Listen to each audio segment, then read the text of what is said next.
estamos aquí con ustedes en un capítulo más de la visión de los lobos. La visión de la mediación con los lobos, porque el que con lobos anda, ya se me estaba yendo el patín, ya son muchos, ya estamos cerrando ya la segunda temporada prácticamente. Les tenemos una sorpresita más adelante, esperemos que les guste el cierre de esta segunda temporada. Y hoy tenemos pues un amigo de la mediación, un amigo aquí de México, un mediador con mucha experiencia, Carlos Villagrasa, quien desde Barcelona nos va a hablar un tema muy interesante, amigos, el día de hoy, que aparte es un tema de mucha actualidad, que tiene que ver con los niños en la mediación. En estas situaciones parentales, cuando hay problemas en la familia, hay ruptura en el vínculo matrimonial, pues hay muchas opiniones, pero lo cierto es que creo que nos faltan protocolos, temas a lo mejor legislativos. Hay muchos miedos sobre esto e incluso puede prestarse a malas prácticas, o incluso podemos hacer más daño haciendo que no haciendo. Entonces es un tema interesante, un poco complicado, que Carlos hoy nos va a compartir. Pues importante, un principio fundamental, el espacio de la mediación como ese espacio del ejercicio de la escucha, de escuchar y de preguntar, de poder participar en ambos sentidos, el darle la voz a las partes, es importante y qué importante, sobre todo en un asunto, el tema de la familia, en donde es más fácil pensar que es un problema de los papás y evitamos acercar al hijo y de la manera adecuada. Entonces yo creo que se me hace muy interesante el escuchar a Carlos y bueno, ya regresaremos con algunos comentarios al respecto. Tema importante, y pongan atención a varias de las cosas. Creo que Carlos, de manera profunda, pero entendible, o sea, muy sencillo, pero sin quitarle importancia y profundidad en sus comentarios, nos va a aclarar muchas dudas, nos va a abrir el horizonte, va también a contestar muchas inquietudes de las cosas que tenemos que hacer, de cómo podemos trabajar este tipo de temas. Entonces, amigos que están viendo este programa y que eventualmente tienen una situación como esta, que se sientan acompañados, que encuentren algunos recursos, algunas ideas de cosas que tienen que hacer, otras que hay que evitar y cómo es que nos debemos de preparar. Vamos adelante con el invitado del día de hoy. Hola amigos de la Gaceta de Paz, estamos nuevamente aquí en una emisión más de la visión de la mediación con los lobos. Y tenemos un amigo, un invitado de lujo, Carlos Villagrasa, alcaide desde Barcelona. Carlos, ¿cómo estás? Bien, muy bien. Encantado de saludaros, encantado de volver a encontrarnos, aunque sea desde esta única posibilidad que nos ofrece el contexto global, pero que desde luego para mí es un honor contar con estos medios tecnológicos y que nos podamos encontrar de nuevo.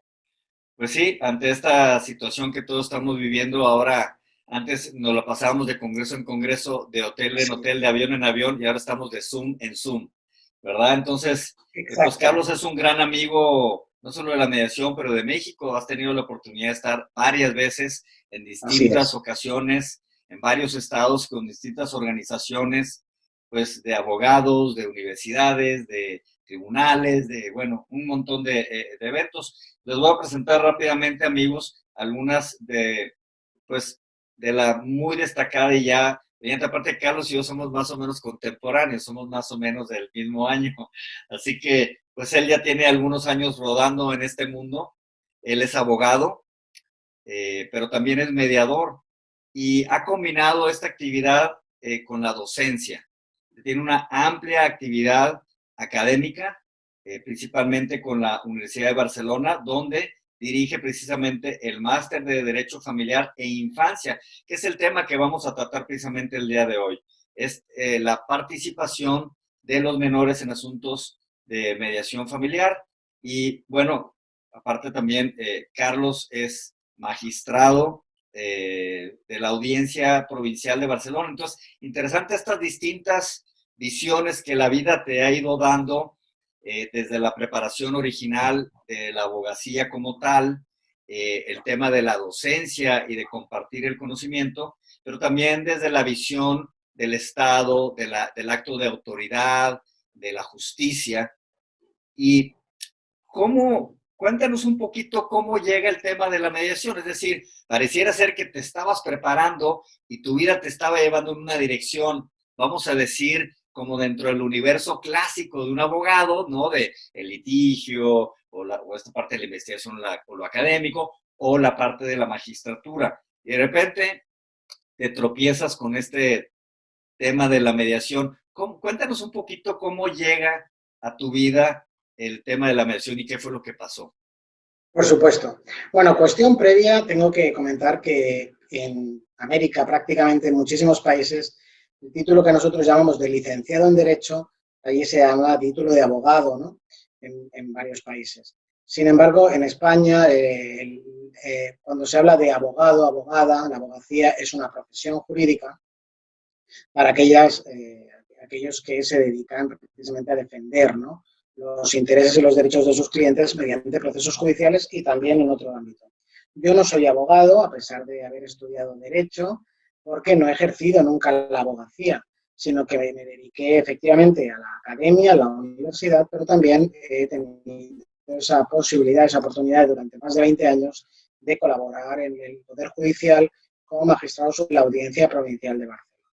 Y es importante porque, claro, el ser magistrado es incompatible con ser abogado y, por tanto, no soy abogado, pero sí mediador, porque efectivamente cuando comencé, bueno, tengo que decir que mi vocación desde pequeño era ser maestro.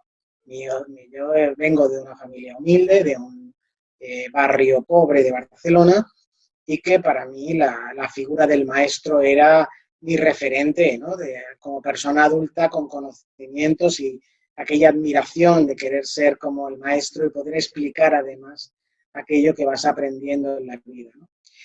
Pero por circunstancias después del bachillerato, ver las salidas profesionales, ver las posibilidades que tenía la carrera de Derecho, precisamente por esa diversidad que me daba de miras, pues me decidí a comenzar una carrera de Derecho no con mucha seguridad, no con mucho convencimiento, pero paulatinamente durante la carrera sí que fui apreciando cada vez más los conocimientos jurídicos o jurídicos sociales, porque yo siempre intentaba vincular esos conocimientos jurídicos y de la jurisprudencia con la realidad social que nos rodea. Y cuando acabé la carrera de Derecho, pues comencé en el ámbito de la investigación, la carrera de la investigación, en la propia universidad, la tesis doctoral, todo lo que significa también la formación como profesor universitario, y encontré mi vocación en la docencia universitaria. Para mí la universidad y la docencia es básica y fue un lujo poder entrar como magistrado en los años 90, en el año 95, en la Audiencia Provincial de Barcelona, que desde entonces pues he podido también compaginarlo, ¿no?, con la universidad, y eso me ha permitido también ver esa visión práctica, qué mejor práctica, ¿no?, del derecho que ver ese día a día, ¿no?, de tantos temas diversos en mi especialidad, que es la especialidad civil, que por tanto es amplísima, ¿no? Y dentro de la especialidad civil está el derecho de familia. El derecho de familia que siempre me atrajo. En mi primera trabajo serio, que era la tesina, la memoria de investigación, que estuve en ella, memoria de licenciatura, durante 2 años trabajando, fue la reserva mental en el matrimonio civil.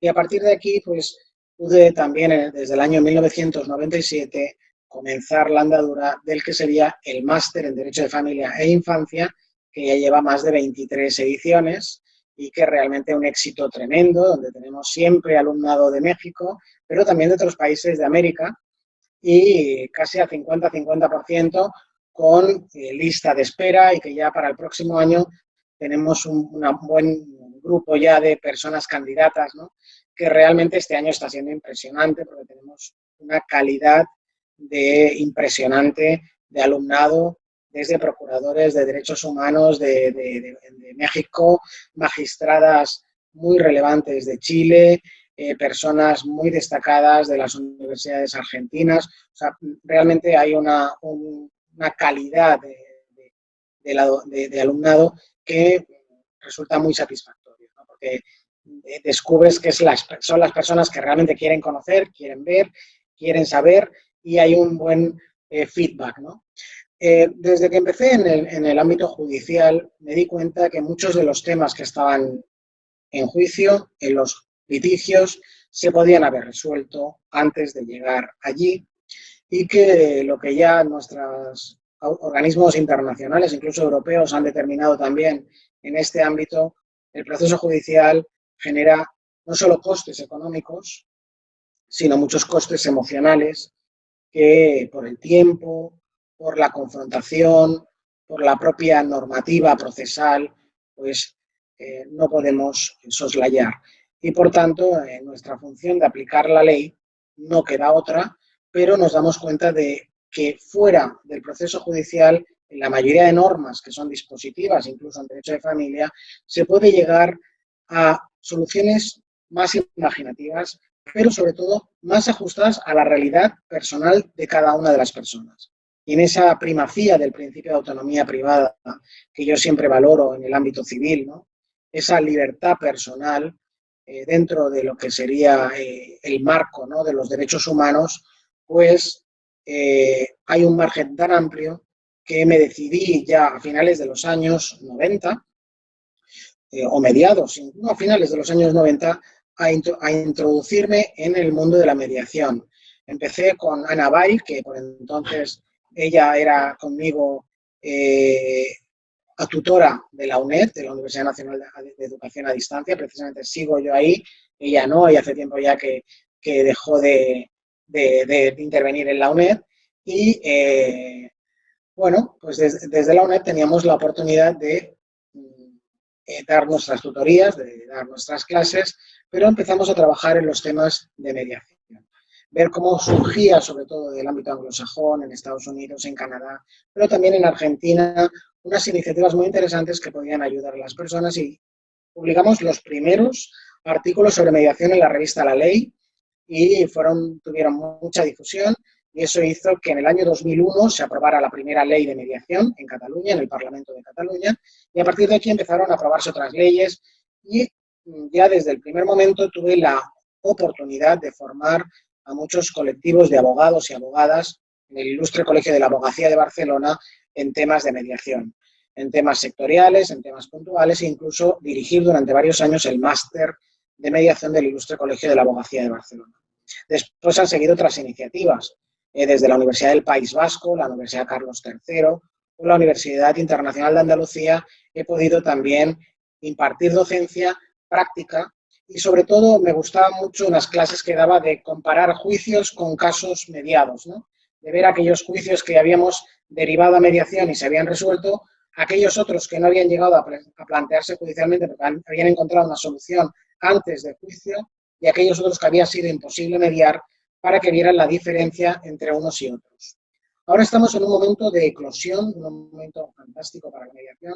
Yo creo que los mediadores nos dedicamos mucho a ver qué aspectos positivos podemos sacar de cada conflicto, de cada situación, y la pandemia también nos ha traído cosas buenas, ¿no? No solo para la naturaleza, para el medio ambiente, sino incluso para nuestra vida personal, valorando aquellos aspectos que nunca van a poder superar también las dramáticas consecuencias de la pandemia, pero que nos tenemos que centrar también en esos aspectos en los que desde el gobierno del Estado español se está promoviendo nuevas medidas de eficiencia procesal. Y en esas nuevas medidas de eficiencia procesal entra la mediación junto con otros métodos que les llaman ahora adecuados, ya no alternativos, sino métodos adecuados de solución de conflictos, en los que se va a promover la vía extrajudicial. El propio ministro de Justicia español decía que de cada 4 asuntos está convencido que uno se podría mediar. Y eso supondría más de 800 millones de euros anuales, que sería de ahorro para la Administración de Justicia, y que se podrían dedicar precisamente a que la Administración de Justicia funcionase mejor en todos aquellos temas en los que no se puede mediar, porque no todo es mediable, pero la mayoría de asuntos sí. Es verdad que hace falta también cultura de mediación, ¿no? Y ahorita que te escuchaba, yo creo que pues seguiste fiel a esa idea de la infancia, es decir, de ser maestro, porque veo en tu actividad profesional que has dado docencia en un montón de partes, no solo de España, como acabas de mencionar, en otros países. Incluso veo que te han hecho doctor honoris causa en múltiples también de estas universidades, o sea, en más de un país, en más de una universidad, han reconocido pues, tu trabajo, tu calidad en la docencia. Y también veo en tu actividad profesional que eres una persona como siempre muy activa o muy curiosa, es decir, porque participas en cualquier cantidad de organismos de tipo nacional o internacional sobre, evidentemente, los derechos o la defensa de los infantes. Veo que es un tema, aparte del de la docencia, el tema de los infantes, el tema de los menores, y cuando te he escuchado hablar de eso, veo cómo te conectas, la pasión que irradias con un tema como este, y pudiéramos irnos yendo en esta dirección, es decir, de esta preparación que tienes tú del derecho, de la visión del Estado, y luego, claro, de estos métodos ahora apropiados, ¿no? Porque estamos en esta evolución y estamos en estos cuestionamientos de qué realmente es alternativo a qué, ¿no? Y bueno, todo eso está cambiando de cuando empezamos hace veintitantos años al día de hoy. Platícanos un poco más de el tema de los infantes, porque este es un tema que a ti te atrapó y te apasiona y defiendes, pero con todo vigor y con todo empeño. ¿Qué es lo que a ti te capturó de esta mezcla de el tema de los infantes y el tema de la mediación? Pues sí, llevo más de 25 años dedicado a esa línea, ¿no?, de defensa de los derechos de la infancia y la adolescencia. Y tiene mucho que ver con ese origen del que comentaba, también esa vocación, ¿eh? Y la posibilidad que tuve durante la carrera de Derecho de estudiar siempre con becas. O sea, yo siempre tuve una beca del Estado para estudiar, nunca tuve que pagar ni un euro, y después tuve la oportunidad también de conseguir una beca como formación de profesorado universitario y, por tanto, y después ya tener la posibilidad incluso de ser primero contratado y después tener una plaza de funcionario como profesor de la universidad, que para mí eso era como una gran conquista en el sentido de llegó el momento, y después de la tesis doctoral, con la plaza de profesor, de devolver un poco a la sociedad, ¿no?, todo aquello que había aprendido y que habían contribuido a que me dedicara a lo que yo quería, que siempre me había resultado como algo extraño y como algo extraordinario, ¿no?, que me pagaran por aprender y enseñar lo que yo aprendía. Era como algo que por lo que yo pagaría, siempre lo he dicho. O sea, yo me toca la lotería y yo no dejo de trabajar porque para mí este trabajo es pasión. Pero cuando comencé a trabajar en temas relacionados con la justicia social, con los derechos civiles, me di cuenta que había un colectivo, también los derechos de la mujer, los derechos de personas con discapacidad, habían varios, pero había uno especialmente que había sido desatendido desde el ámbito jurídico.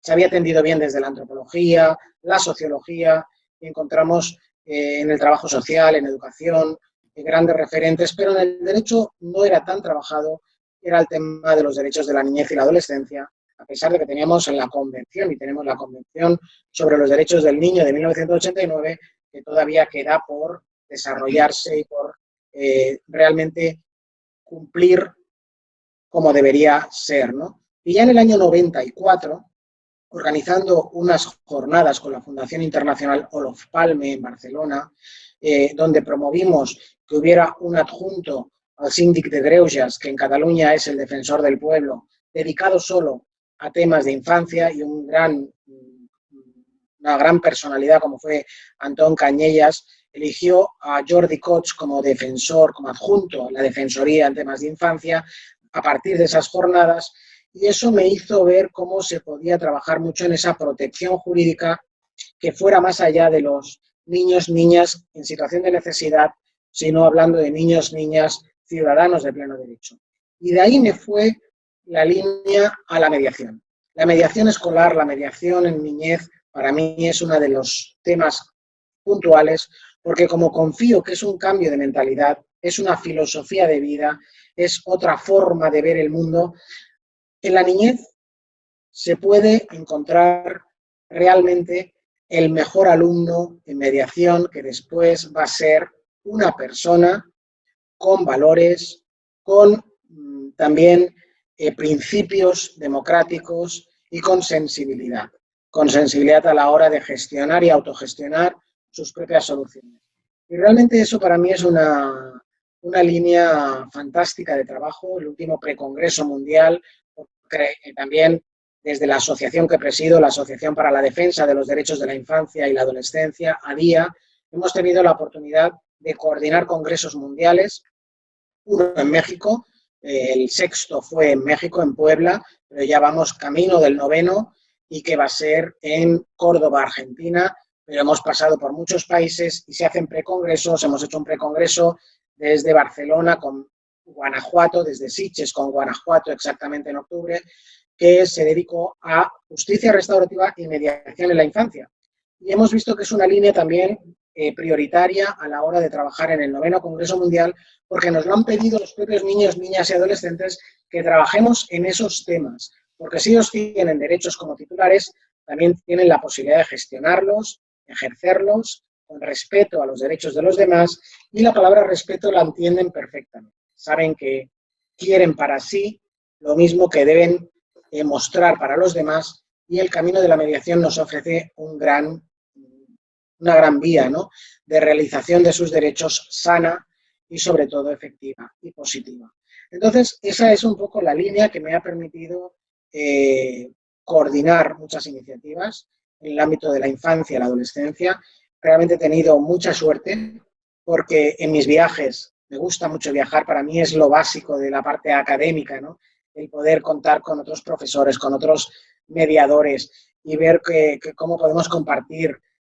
Realmente viajar te abre tanto la mente, ¿no?, en ver la diversidad cultural y el enriquecimiento en todos los sentidos, ¿no? La gastronomía mexicana que me encanta, los lugares, yo aún conozco México, entré muy tarde a conocerlo, o sea, no fue de los primeros países, sino que empecé en el año 2000 aproximadamente, ya han pasado 20 años sin duda, pero que en 20 años he recorrido muchísimo, pero me quedan estados como Chiapas que tengo que conocer y no conozco, como Oaxaca, que tengo que conocer y no conozco, y me quedan algunos estados todavía que pendientes ahí, que realmente son mis compromisos, ¿no?, aquello, mis promesas hechas a mí mismo que lo tengo que hacer.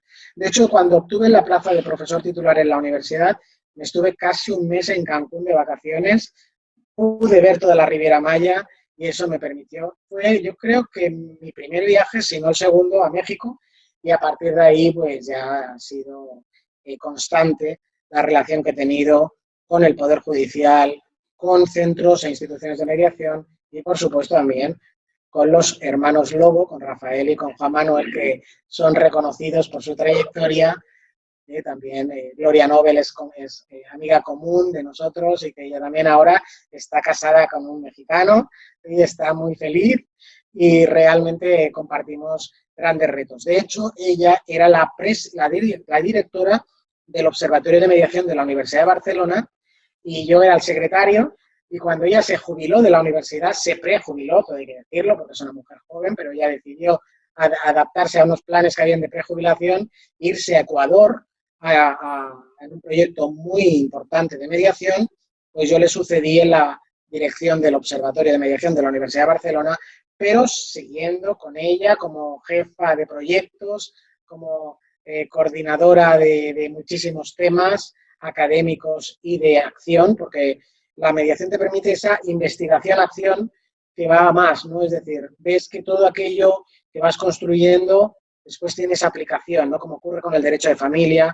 como ocurre con los derechos de la niñez y la adolescencia, donde vamos avanzando paso a paso contra la vulnerabilidad de derechos, porque no hay personas vulnerables, pero sí hay situaciones que hacen que muchas personas encuentren sus derechos vulnerados, ¿no?, como ya se dice en las reglas de Brasilia, en el acceso a la justicia, y es un tema en el que tenemos que seguir trabajando.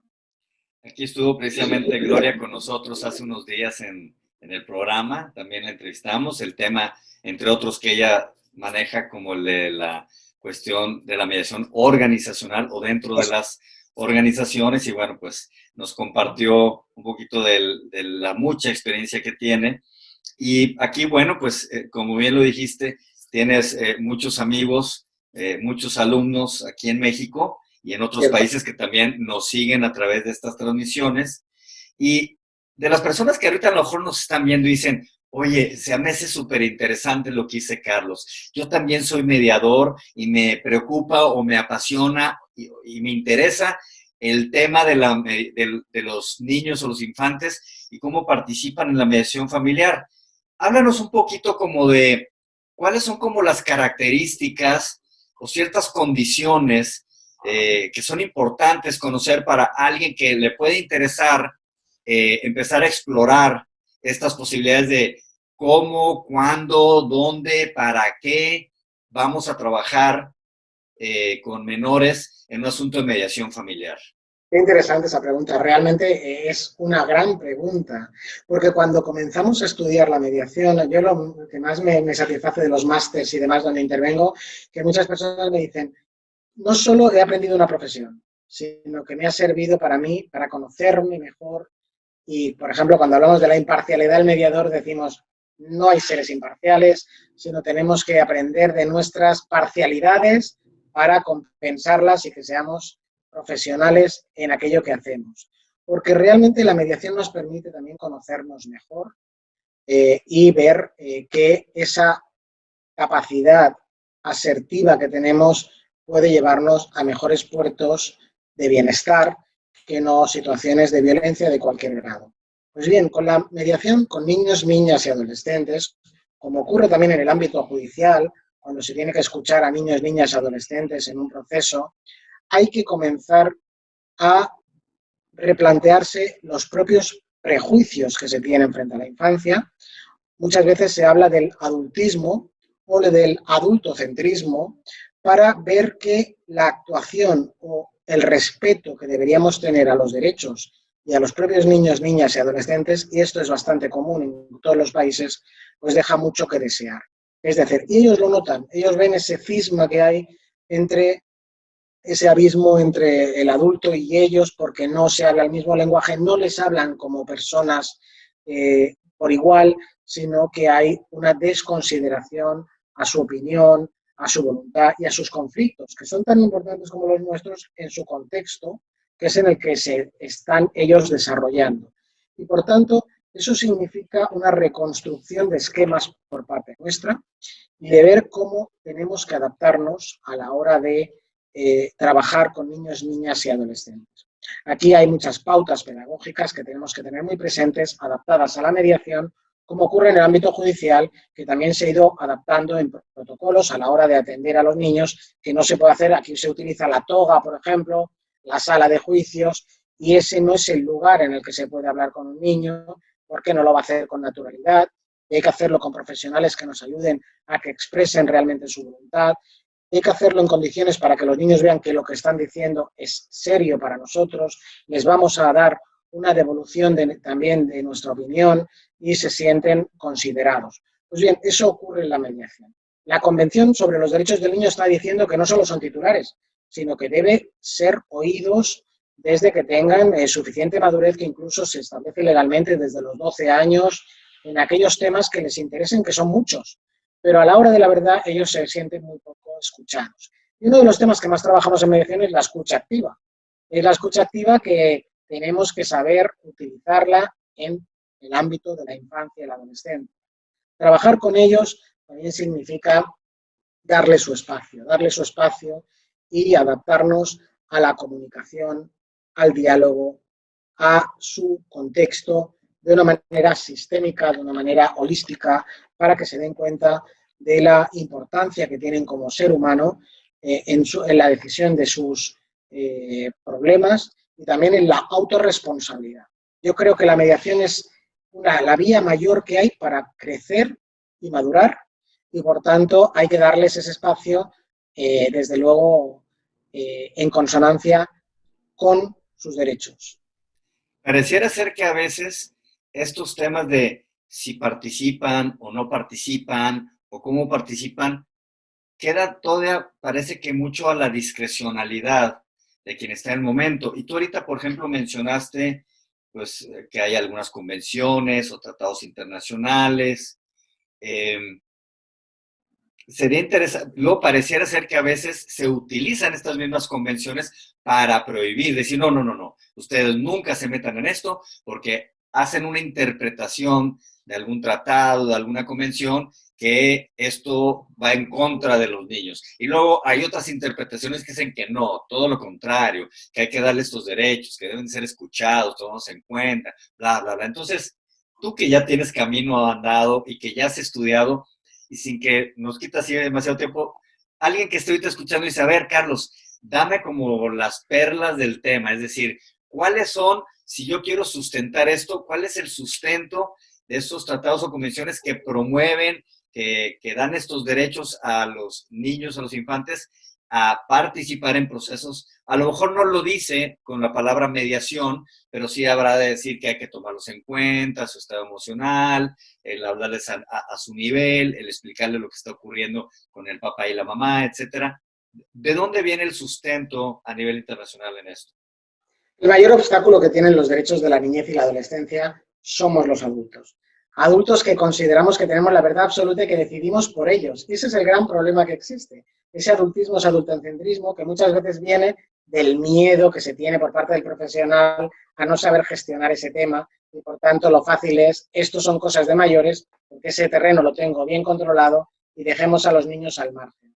Eso se ha utilizado de manera muy negativa para los niños. Incluso había aquí un colectivo de abogados donde pretendían que los niños no fueran a los juicios a declarar o a dar su opinión porque era negativo que fueran a un juzgado, cuando realmente la justicia es uno de los pilares de nuestro sistema democrático, junto con la salud, junto con la educación, y hay que hacer que esos servicios públicos sean adaptados a la niñez para que los vean como propios, para que crean en la justicia, porque es en la que tienen que acudir cuando necesiten resolver cualquier conflicto personal sin violencia. Y por tanto, esa es la vía. Y cuando hablo de justicia, introduzco, por supuesto, la mediación.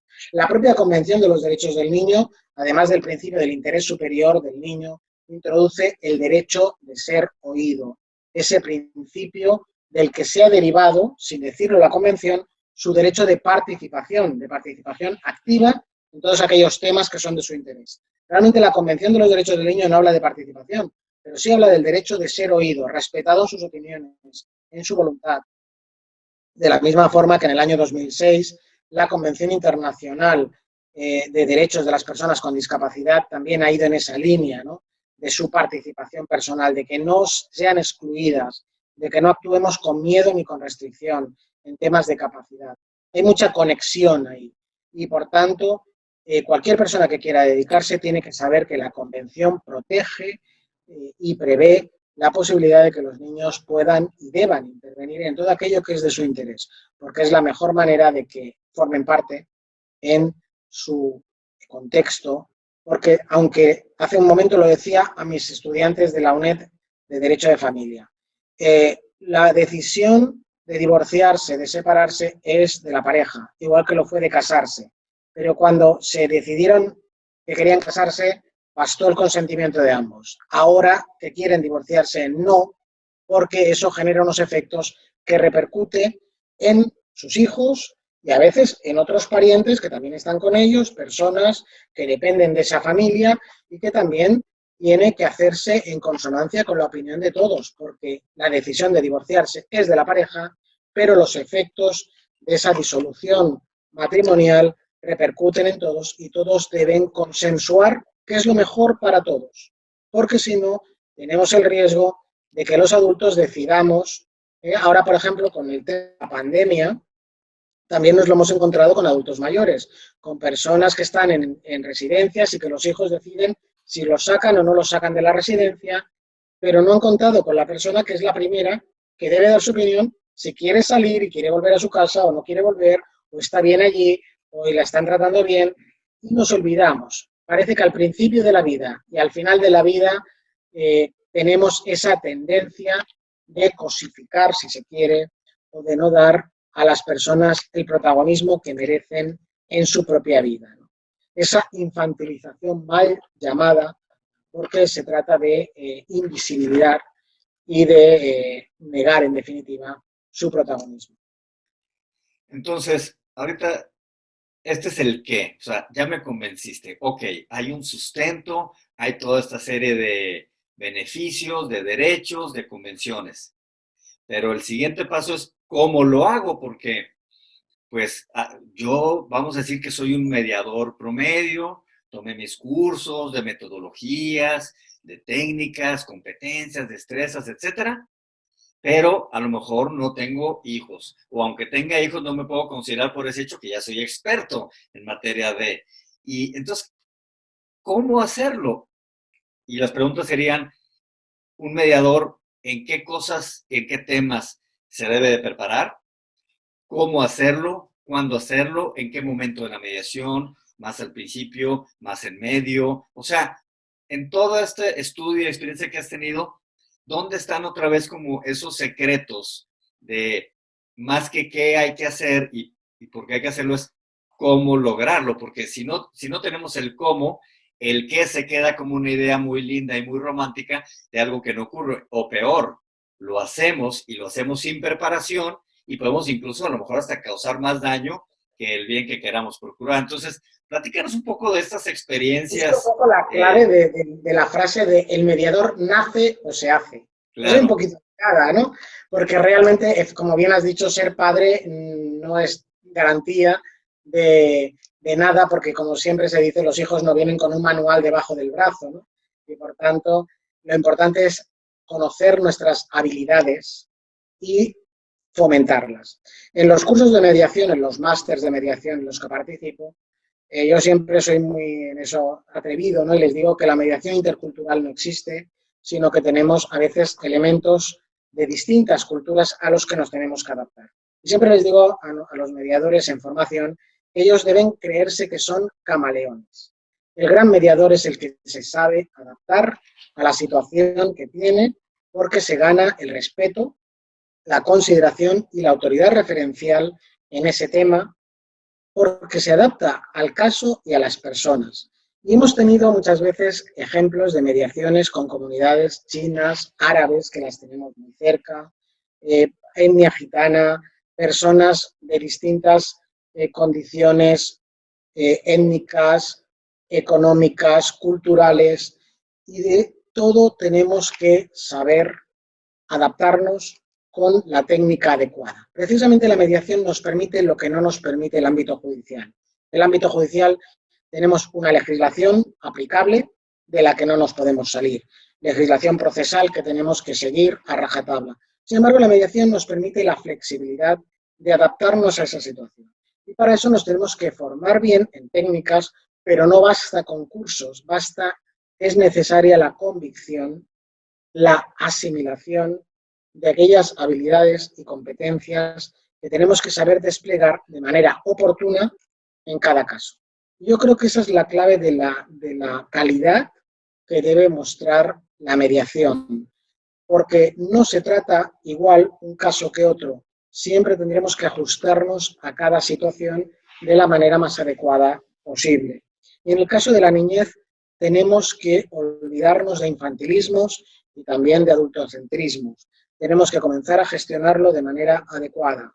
De hecho, en la niñez y la adolescencia, uno de los criterios que más valoramos desde la asociación que presido es la mediación interpares, es decir, seleccionar y formar aquellos líderes o lideresas, ¿no?, que en la niñez y en la adolescencia ya presentan esa actitud de mediación en la que hay que formar para que después puedan, además de nacer, ser mediadores y mediadoras con aquellos congéneres que realmente van a estar muy a gusto porque van a hablar el mismo lenguaje, van a tomar soluciones y se lo van a creer mucho mejor a que si participa un adulto que si no sabe hacerlo nunca lo van a ver como una autoridad referencial, sino como una autoridad impuesta y por tanto a otro nivel distinto, con otra categoría distinta, que no les va a inspirar esa confianza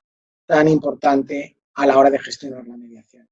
Es difícil, pero aquí hemos avanzado mucho en temas pedagógicos y psicopedagógicos que nos ayudan muchísimo en la mediación. De la misma manera que hay mediaciones con perspectiva de género, hay mediaciones dedicadas a determinadas culturas también que exigen unos determinados parámetros que tenemos que conocer para no quedar al margen como profesionales. En el tema de la infancia ocurre lo mismo. Tenemos que tener formación, pero esa formación que venga con la asimilación de técnicas para poderlas aplicar. Entiendo, porque posiblemente algunos fuimos preparados para trabajar con adultos o la visión era, pues, por las materias, de los actos de asuntos civiles o comerciales, etcétera. Pero pareciera ser que el tema de trabajar con menores en las escuelas, en los barrios y en los asuntos de familia, lo hemos dejado como con un miedo al que siento que no me preparé porque yo de origen soy, no sé, psicólogo, trabajador social, abogado, y, y en algunos de estos centros, al menos en México, centros públicos, llegan personas, a veces también de muy escasos recursos, y vienen con los hijos, cargándolos, porque no tienen con quién dejarlos. Y estos centros de mediación de repente se han convertido en esta suerte como también medio de guarderías, es decir, ¿qué Sí, sí, sí. hago? Los dejo afuera, ¿quién los cuida? Y la que los cuida está adentro, pero de las trenzas con la otra persona, y debe de estar adentro, debe estar escuchando. Algunos centros han hecho un pequeño esfuerzo que hay que reconocerles, que tienen ya un pequeño espacio con el pisito acolchonado para que no se lastimen, les ponen alguna televisión, pero creo yo que se podrían hacer todavía mucho más cosas, alguien que pudiera trabajar con ellos mientras los papás están adentro, pero todo esto ha quedado como esto, como a la voluntad de quien quiere y entiende. Y yo no sé, por ejemplo, Carlos, si exista, y si no sería una buena tarea, ya le voy a amarrar el cascabel al gato, de tener un protocolo de aproximación, de tratado de menores en la mediación, como por ejemplo existe para juzgadores, como por ejemplo existe aquí la Suprema Corte, tiene un protocolo para juzgar con perspectiva de género, ¿no? Así Y es. los mediadores deberíamos de saber tratar temas de perspectiva de género o temas de infancia. Y sería interesante que los mediadores tuviéramos también, como los juzgadores, un protocolo para no dejar a la discreción o para no ir aprendiendo, a lo mejor haciendo daño, a través de cometer con muy buena fe y muy buenas ganas de hacer las cosas, errores que puedan generar. ¿Tú qué piensas de esto? ¿Sería posible o ya existe algún protocolo para mediar o para que un mediador sepa y agarre la guía y no se salga demasiado de la vereda? ¿Tú qué piensas? Es una gran idea. Realmente piensa que igual que nosotros hemos estudiado la carrera de abogacía o de derecho, eh, una carrera pensada en el litigio, y después hemos acabado siendo mediadores que no tienen nada que ver con el litigio, ni con la confrontación, y a muchos abogados les da miedo la mediación también porque ven que fueron formados para el litigio y esto no tiene nada que ver con el litigio, tienen que despreciar un montón de herramientas que tenían de asesoramiento jurídico, de dar su opinión y aquí no, de conciliación, que aquí no funciona, y por tanto tienen que transformarse en definitiva, ¿no? Realmente no crean que están tan mal, porque yo en los viajes que siempre voy tomando nota de conquistas y demás, por ejemplo, en la Universidad de Guadalajara vi que tenían eso, su guardería, o que aquí le llamamos guardería, su jardín de infancia para los niños de las estudiantes, y yo lo he propuesto en algunas universidades españolas y me han dicho que aquí no se da esa situación de necesidad, porque la mayoría de nuestras estudiantes no tienen hijos, y por tanto, como la maternidad no es tan temprana, pues no hay niños, no hay madres, son muy pocas las madres que tengan la necesidad de dejar al hijo para seguir estudiando una carrera. O, por ejemplo, en el estado de Sinaloa, también vi eso que me decías, ¿no? En el centro, un edificio magnífico de mediación que me enseñaron donde tenían también varias salas para que los niños pudieran tener su lugar de esparcimiento, de ocio y demás, mientras se estaba articulando la mediación. La mediación con niños efectivamente podría determinar un protocolo importante, como se ha hecho con el ámbito judicial. Y has dado un ejemplo muy bueno, y es como en el enfoque de género, la perspectiva de género, hemos avanzado mucho tanto en las normas como en los procesos, y de hecho en España ocurre igual, cada vez que hay que aprobar una ley, es necesario un informe de perspectiva de género previo, antes de la aprobación, para comprobar que el lenguaje y además los efectos no vayan en contra de los derechos de la mujer.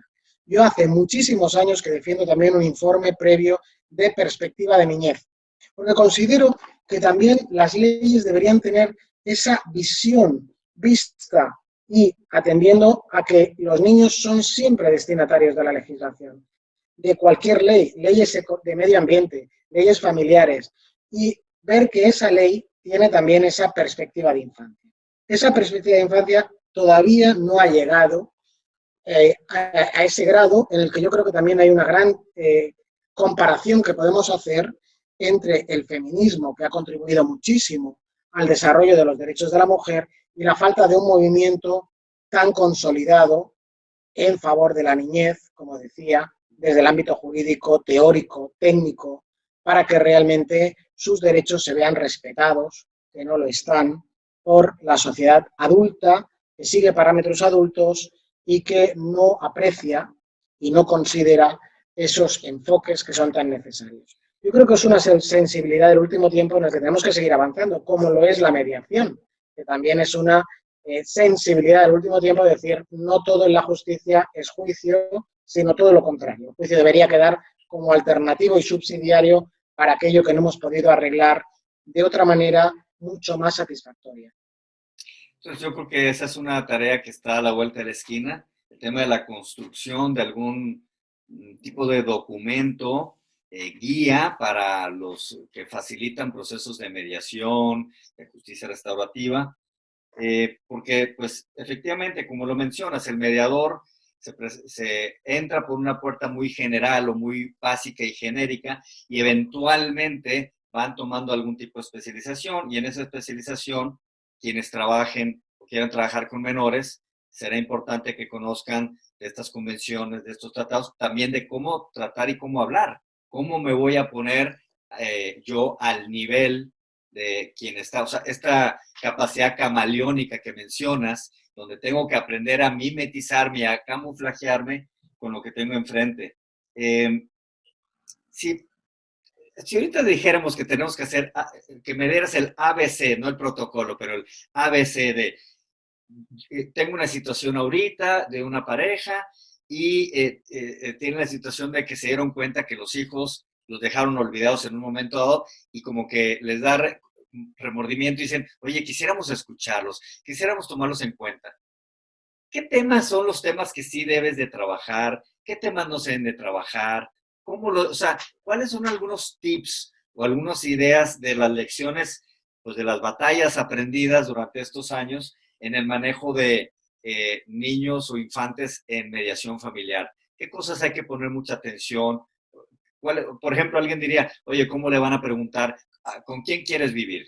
¿Con tu papá o con tu mamá? ¿A quién quieres más? O ese tipo de cosas que de repente dices, esto a lo mejor va a generar más daño que el beneficio. Entonces, como un poco los sí y los nos a tratar como temas que pudieran tomarse en cuenta, porque luego también dicen, ¿para qué les vas a preguntar? ¿O qué te van a poder decir un niño esa idea? Estos dos adultos no pueden resolverlo solos, menos. Entonces, hay como todas estas distorsiones y confusiones. Entonces, ¿cómo podríamos enfocar el trabajo medio? Decir, ojo con estos temas, estos sí son temas que pueden trabajar, estos temas no, estos les tocan a los papás, etc. Cuidado con no exponerlos a esto, esto y esto.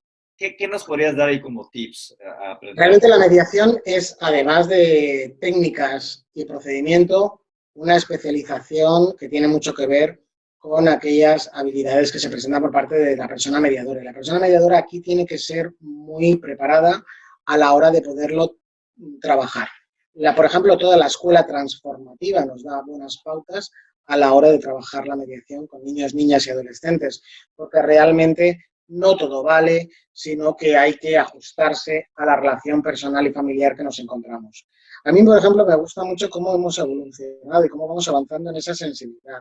Cuando nosotros comenzamos en el máster en Derecho de Familia e Infancia de la Universidad de Barcelona, era el gran bloque Derecho de Familia y algo de infancia, porque la impresión que nos daba en el año 97 era que los abogados no iban a tener mucho interés en ese tema y que ese tema no era prioritario. Y sin embargo nos ha sorprendido ver que a lo largo de los años ha ocurrido justo lo inverso. Se ha destacado este máster en Derecho de Familia e Infancia, en que es un máster con perspectiva de infancia, interdisciplinario y multidisciplinario, de manera que lo primero que nos piden las personas que quieren entrar es: queremos trabajar temas de infancia y además de familia. Pero lo importante para nosotros es trabajar los temas de infancia y adolescencia. Eso significa que esa sensibilidad la tenemos que seguir fomentando a la hora de trabajar con ellos y evitar malas prácticas. Malas prácticas como la que acabas de decir, ¿no? Esos conflictos de lealtad que no puedes plantear, es la peor pregunta que te pueden hacer, ¿a quién quieres más, si a tu papá o a tu mamá? Porque realmente es como esa confrontación que no existe y que realmente no solo no se debe preguntar, sino que hay que dejar que el niño se muestre, se explaye y a través de técnicas abiertas que permitan precisamente conocer cuáles son sus voluntades, sus opiniones y sobre todo sentirse respetado, ¿no? En eso que quiere y que decide. Escuchado y aconsejado, apoyado. Siempre nos dicen los niños que participan en los congresos mundiales, ¿no? Aquello de no solo nos dicen si nos oyen, no nos escuchan, sino queremos que trabajen con nosotros y por nosotros. No solo trabajen por los niños, sino con los niños y las niñas. Vamos todos juntos. Y eso para mí es la mejor lección, ¿no? Porque aprendo muchísimo. Yo, además, con muchos niños en México que hemos trabajado en los congresos mundiales y demás, he aprendido muchísimo. En Ecuador también hay un movimiento muy fuerte de niños, niñas y adolescentes organizados que nos enseñan muchísimo y se aprende de ellos. Eso es algo que yo siempre digo a mis alumnos. Yo aprendo más de lo que enseño en cada clase. Es algo renovado porque además tienen una agilidad a la hora de plantearte preguntas que uno ni se había formulado y que de repente te obligan a actualizar conocimientos y a buscar, ¿no? Y eso yo creo que es la clave a la hora de buscar en esa técnica, sobre todo la transformativa de la mediación, cómo llevar a cabo una mediación eficaz, que significa con respeto a todas las personas involucradas en esos temas y sin olvidar a los niños. Ese es un tema que da para mucho, está buenísima la plática, estamos llegando un poquito al final de este espacio, pero quisiéramos cerrar el día de hoy, que nos compartieras tu visión de hacia dónde se está dirigiendo este tema, cuáles son como los retos que ves tú hacia adelante, qué son las cosas tú que todavía faltan o van a ocurrir para el tema de esta posibilidad de trabajar en mediación familiar, considerando y trabajando y escuchando a la niñez, a la infancia de este mundo. ¿Hacia dónde crees tú como un mensaje final y de esperanza, ¿no? De a dónde se está moviendo este tema, qué es lo que está a la vuelta de la esquina, qué es lo que tú avisoras, cuál es tu visión de esto. Pues yo soy optimista porque también es una buena forma de trabajar en la mediación, viendo con esa perspectiva de futuro, de esperanza, de apertura de ventanas y puertas. Y creo que la mediación nos va a llegar gracias y por los niños, niñas y adolescentes. Van a ser niños, niñas y adolescentes los que nos van a enseñar a la sociedad adulta a mediar.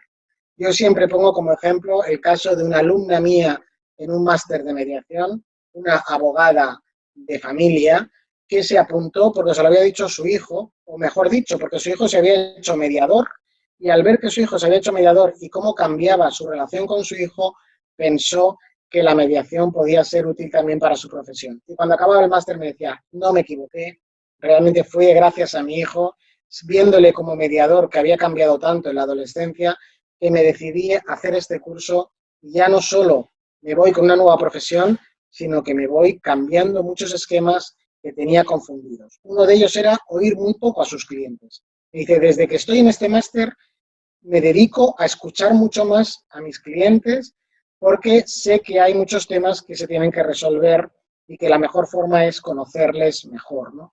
Y eso es tiempo que no minutaba, pero que crecía en su satisfacción profesional. Y me decía que eso era lo importante, ¿no? La satisfacción de saberse que se está trabajando y se está viviendo con ese bienestar que es tan importante. Coincidimos plenamente contigo, hemos compartido algunas experiencias similares, por ejemplo, en el ámbito escolar, y teníamos esta similitud de experiencias donde algunos padres entraron a la mediación porque llegaban los chicos de la escuela, los mediadores escolares, haz de cuenta como les enseñaron mandarín u otro idioma, y dicen, ahora yo quiero hablar. Y cómo los hijos y cómo los chicos se convierten también en los grandes maestros y quienes reeducan de alguna manera a los adultos en esto que tú acabas de compartirnos, que también fue un hallazgo hace algunos años para nosotros en la materia escolar, y entonces algunos padres decidieron entrar porque querían aprender lo que los hijos habían aprendido, que en un evento familiar donde hubo una situación, interviene, los ven actuar y bueno, se quedan de a cuatro los padres, ¿no? Entonces, pues te agradecemos nuevamente, como siempre, tu tiempo, tu generosidad, tu disponibilidad. Gracias a vosotros. De Amigos, hecho, yo creo que acabaremos teniendo escuelas para padres y madres. sí, Creo que y esa es la sí, clave. sí, porque como dijiste, los hijos no vienen con manual, y aunque los tengas, tampoco te da un posgrado el que los hayas tenido, pero importante para nuestros amigos que trabajan mediación familiar y que van a tener este tema de los menores, considerar alguna de las cosas que hoy Carlos nos compartió, de estar al tanto, de seguirnos preparando, de estar atentos a cómo y por qué no el día de mañana tener un protocolo. Aquí yo ya me apunto a colaborar con Carlos, a hacer un esfuerzo entre las experiencias de distintos países en pos de un mejor servicio de mediación familiar que considere, que escuche y que participen activamente los infantes, los menores en ellos. Pues eh, aquí tenemos tema para seguir platicando. Yo creo que vamos a tener que volverte a invitar otro día para hablar de Cuando queráis. otros temas de tu amplia trayectoria profesional. Y pues agradecemos a nuestros amigos de la Gaceta de Paz, quienes nos dan este espacio en nuestro programa de la visión de la mediación con los lobos, porque recuerden que el que con lobos anda. A mediar aprende. Pues muchas gracias, Carlos. Un saludo hasta Barcelona. Un amigo, ya sabéis. Hasta pronto. Bueno, pues qué interesante, Juan, escuchar a Carlos, una persona nuevamente que tiene el estudio, que tiene la preparación, pero también como la sensibilidad. Y otra cosa extra es la vocación. O sea, este es un tema importante para él en lo personal. ¿Cómo vamos perfilándonos o cómo vamos escogiendo el área en la que queremos trabajar en la mediación? Y creo que tiene que ver mucho así como con estas historias como la de Carlos, con estos llamados, pero no basta solo tener la vocación, no basta solamente el momento, la oportunidad, pero la preparación que esto implica para trabajar casos que se pueden poner muy complicados, como es el hecho de trabajar con menores en un asunto de mediación. Y bueno, ponerlos en su lugar a los menores también, porque lo he escuchado mucho, que el tema es, no es que el pleito es de ustedes dos, ¿no? El padre y la madre, y se dejan los hijos, y hay estos juegos psicológicos entre el padre y la mamá con los hijos, que no favorecen nada a los hijos. Y esa parte se me hace muy importante. A mí lo que me dejó helado es, hemos preferido en muchas formas, socialmente hablando, quitarle la voz a los niños para dejar el tema a nivel de los adultos, porque es más cómodo para todos, aunque sean muy afectados los niños. Y yo creo que sí, una parte es comodidad y otra parte es sí, no sé qué hacer. Entonces, como no sé qué hacer y no me prepararon para esto, es decir, tomé un curso de mediación, sé hacer mediación, pero yo trabajo con adultos y más o menos puedo trabajar, le entiendo el tema de los adultos. El tema de los niños, pues uno le van a entender un poquito más, pero a ciencia cierta es como, ¿qué hago? ¿Cómo lo trabajo? ¿Qué sí debo de trabajar? ¿Qué no debo de trabajar? ¿Cuáles son los temas que voy a usar? ¿Para qué? ¿Cómo? ¿Y cómo? O sea, ¿para qué el qué, el cómo? O sea, ¿cómo lo voy a hacer? ¿Qué metodología vas a usar? Creo que esa parte se me hace muy importante. Siempre está esta parte, ¿no?, de la especialización, ahora en la mediación, que se empieza a hablar más de esto. El tema de la mediación familiar con este tema del manejo de los niños, ¿no? Las edades, las situaciones, las circunstancias en las que se da el contexto del divorcio, por ejemplo, de la separación. O sea, tantas cosas que hay que como estudiar, entender, y luego poder dar entonces una voz a ellos y que puedan participar en un proceso que los va a afectar a ellos el resto de su vida, porque no es un tema de, bueno, pues ya sintió mal un día y listo, es una calificación en matemáticas y listo, ¿no? No es que el niño baje su desempeño escolar, sino lo que le va a cambiar en la vida, ¿no? Y lo que hemos visto cuando hemos tenido experiencia de asuntos de familia o de pareja que están terminando es este tema que llega un punto como que medio se les olvida o están tan ensimismados en su situación, y incluso llegan a utilizar, ¿no?, a los hijos como arma, como espías, incluso este concepto ya también muy desarrollado de la famosa alienación parental y las consecuencias que esto puede incurrir. Ya se ha empezado también a legislar de unos años hacia acá en México. Y esto también tiene que ver con tratados internacionales, con convenciones de las que México, junto con otros países, forman parte, donde los infantes, los niños, los adolescentes, tienen el derecho a ser escuchados. Entonces, importante, como en otros asuntos, la valoración del caso y la valoración de las partes y la valoración de los chicos, porque puede ser una muy buena idea, pero en unos casos no. En unos casos a lo mejor tienen que tener una preparación previa, no es nomás como que aviéntalos en frío a la mediación y ahí el mediador qué va a hacer, y los papás deben estar también informados de cómo va a ser el manejo antes o durante y después de la sesión. Entonces es como toda una agenda de trabajo, una planificación, pienso yo, como estratégica importante, contestando estas preguntas de qué y de cómo y para qué y cuándo, etcétera. Y cada caso es diferente. Es lamentable a veces el mal uso que se puede llegar a hacer, incluso con muy buena intención de ofrecer el espacio en la mediación, que incluso puede llegar a generar más daño. Pues hay el tema de la multidisciplinario, o sea, el poderse y la flexibilidad de la mediación, el poderse hacer del profesionista en el manejo de los niños, que nos puede ayudar a cómo podemos incorporar, incluso cómo podemos facilitar la parte del proceso de la mediación. Porque también luego estamos pensando que entonces el mediador es un superhombre, es como un caballero Jedi, que tiene que saber todas y resolver de todo. Se me hace muy difícil. Y por más atinado, como tú bien dices, por más buenas intenciones que tengas, si no tienes la gente adecuada que te pueda ayudar, incluso en cosas muy particulares, para ayudarte a que el niño pueda participar y podamos generar pues, una acción sin daño. Se me hace un concepto muy interesante que hemos estado escuchando últimamente del buen Gabo. Que se va a, o sea, ¿cómo le hacemos para que pueda participar, pueda tener su voz, pueda ser tomado en cuenta sin dañar más de lo que ya está siendo dañado por la misma circunstancia de los padres, pero que sí tenga también como posibilidades de participar en algo que sí le va a afectar al resto de su vida? Es un punto importante porque el que ellos a veces se hagan daño, no digo que es algo justificable, pero es algo como a veces no entendible, porque traen muchos asuntos, dependiendo de los motivos y la situación de la relación, la comunicación, la violencia, las cosas que se generaron entre ellos.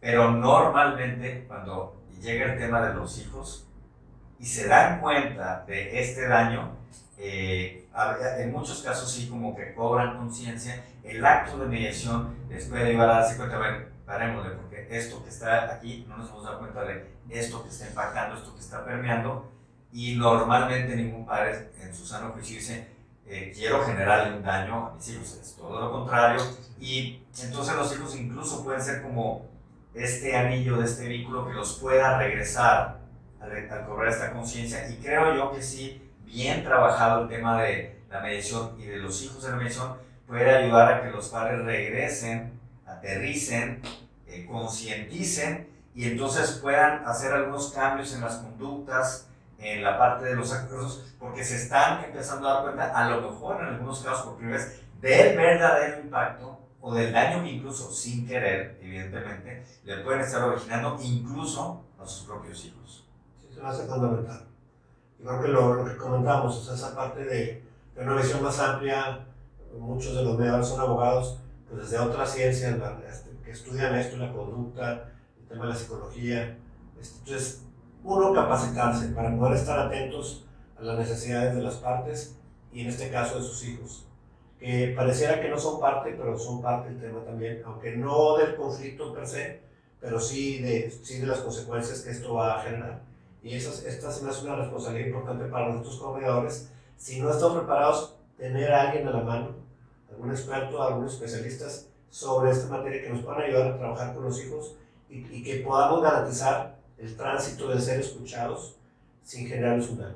Estaba recordando ahorita, escuchando el tema, escuchando este programa, hace muchos años llegó a nosotros un material de las Cortes de California, en los Estados Unidos, en español, que se llamaba "Se van a divorciar también de nosotros". Y era un video, todavía en formato VHS, se subió ya hace mucho tiempo, ya no sé dónde está, dónde quedó, pero estaba muy bien hecho porque era para educar a los padres y era un caso tropicalizado la realidad, es decir, era un padre mexicano con la madre en los Estados Unidos, el tema de la separación y todo lo que pasaba con los hijos, y hace como un sociodrama donde te evidencia el daño y donde los hijos la pregunta es ¿y qué va a pasar con nosotros? ¿No? Todas estas preguntas que les inquietan, que les empiezan a generar y te lo muestra de tal manera que un padre que está viendo un video como dice, oye, ¿sabes qué? Sí, la mediación es lo mejor porque si no va a ocurrir todo este tipo de cosas. Y finalmente sale un juez norteamericano de la corte hablando en español, así medio pocho, diciendo de por qué es importante, por qué se recomienda el uso de la mediación en este tipo de casos y por qué los hijos deben de participar. Y le estoy hablando de un video de los 90s. Sería interesante poder generar este tipo de también materiales por quienes proveen servicios de mediación familiar, por los tribunales, que puedan ayudar a concientizar a través, por ejemplo, de materiales como estos que pueda ver cualquier persona y diga por qué es mejor. Recordemos esta película que salió hace poco en Netflix de Historia de un matrimonio, que empieza con una escena donde debió haber terminado la película. La película empieza que están en una mediación una pareja, no resuelven la mediación y se hacen todo el desarrollo de la película es lo duro y todo lo que puede ocurrir en un tribunal. Y en ese caso era sin hijos. Si le hubiéramos agregado el componente de hijos, pues hubiera durado como 4 horas como la nueva Liga de la Justicia que acaba de salir, no hubiera sido un peliculón, un drama enorme, ¿verdad? Larguísimo, o una serie nueva de estas de Netflix y la tragedia de esto, ¿no? Entonces, y al final terminan, ya no sabían ni qué hacer, ni cómo salirse de la que se habían metido, con los abogados y los tribunales. Muy a la gringa y bueno, aquí también el secuestro de los abogados del conflicto de las partes. Eso se me hace cañón, o sea que las personas ya en su enojo, en su molestia, están dispuestas a firmar contratos donde son secuestrados de las decisiones de cómo se va a resolver su conflicto y de lo que va a pasar en su conflicto, como sucedió en esa película. Y como hemos escuchado ya en muchos casos, donde le tienen que preguntar al abogado si nos deja hablar o no hablar en la mediación, o lo que tienen que decir, cosas de este tipo que dices, no puede ser, o sea, renunciar a un derecho tan importante para resolver tus conflictos se me hace muy difícil. Yo creo que en unos años, probablemente a lo mejor de 50 años, no sé cuándo, se van a reír, no nosotros, pero se van a reír de esta forma de decidir. O sea, se me hace impresionante que uno permita dejar secuestrar ya volviendo a un tema de negocios. Hacia dónde va a ir el tema de tu familia y de tus hijos. Se me hace una cosa fundamental, por eso creo que hay que promover más esto, hacerlo muy bien, lograr buenos resultados para las partes y para esos niños que puedan transitar lo mejor posible, la mejor posibilidad que puedan tener ellos para salir adelante de esta situación. Y yo creo que ese es un programa que tenemos pendiente hacer, el tema de abogados en la mediación. Y si somos la mediación y los abogados aliados o enemigos, porque hay esta doble visión, pero no nos vamos a desviar el día de hoy, eso no vamos a dejar, les vamos a tener resguardada una sorpresa de quién va a estar invitado en este episodio que tendremos de abogados y mediación o abogados contra mediación. Entonces vamos a ver qué puede salir de ahí.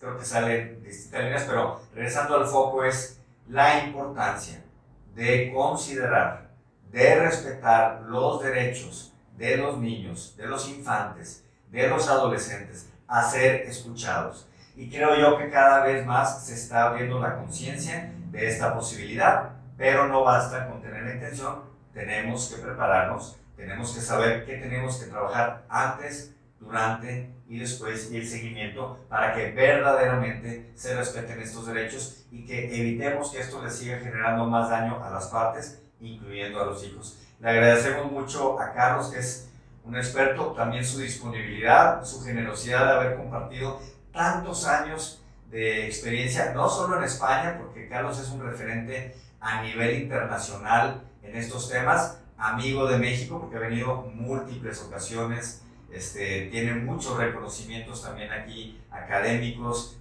incluso doctorados, honoris causa que ha recibido aquí en nuestro país. Entonces, le agradecemos mucho a él la posibilidad de haber estado con nosotros aquí en el programa, de compartir sus experiencias, de ampliar y pues darnos esta visión de la importancia de trabajar el tema de la niñez y cómo trabajar estos temas en mediación.